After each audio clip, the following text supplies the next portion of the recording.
Hi everybody, Mark Wild, CEO Crossrail here, and I'm very pleased to give you a quarterly update on progress on our program and a look ahead to what the next several months hold for us.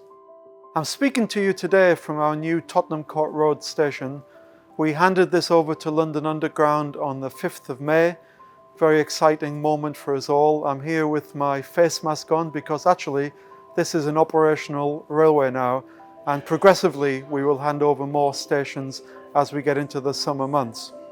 We're in the phase of trial running now. So today we are running 4 trains per hour timetable service, leaving our Old Oak Common depot, going between Paddington and Abbey Wood. And that process is really enabled because we transitioned to an operational railway at the end of March. We also commissioned the Great Western interface to National Rail and the Great Eastern interface. So we've created a new railway in the UK, fully connected at each end to the National Rail service, and transitioned to a new phase where the maintainers and operators of the future system are now actively maintaining and operating this system. We're presently running 4 trains an hour at the moment. We step that up to 8 trains an hour, then 12 trains an hour.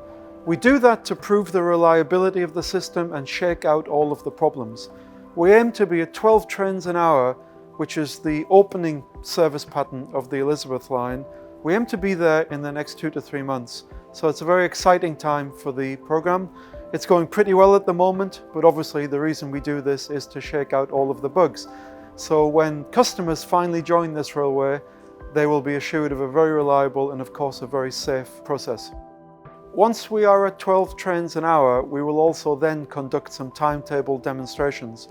Because although this railway will open at 12 trains an hour, its full capability is 24 trains an hour when we bring trains from the east and the west end to complete the Elizabeth line. Those timetable demonstrations will be sometime in the summer, and that is a precursor to the next phase of this program, the final phase really before opening, which is trial operations. As I said, I'm here at the new Tottenham Court Road station. It joins Custom House and Farringdon as stations that have been handed over to TfL. In the coming months, we will hand over Liverpool Street, Paddington and Woolwich to give us 6 of the 9 central stations, which leaves us Bond Street, Whitechapel and of course Canary Wharf to complete the set.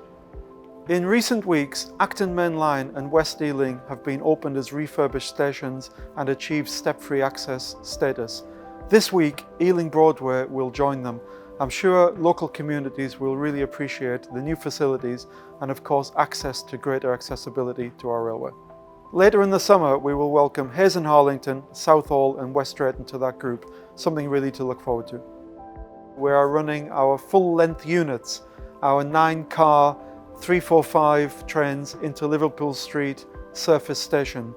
That's been possible because we've extended the platforms at Liverpool Street to cater for our largest train. Big step forward for the programme, and I'm sure customers in the East will look forward to riding on those soon.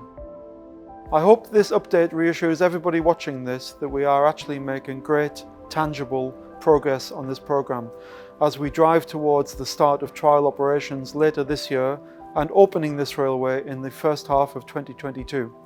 We'll do our very best to get us open as early as possible in that window because we know how much opening the Elizabeth line means for London's recovery.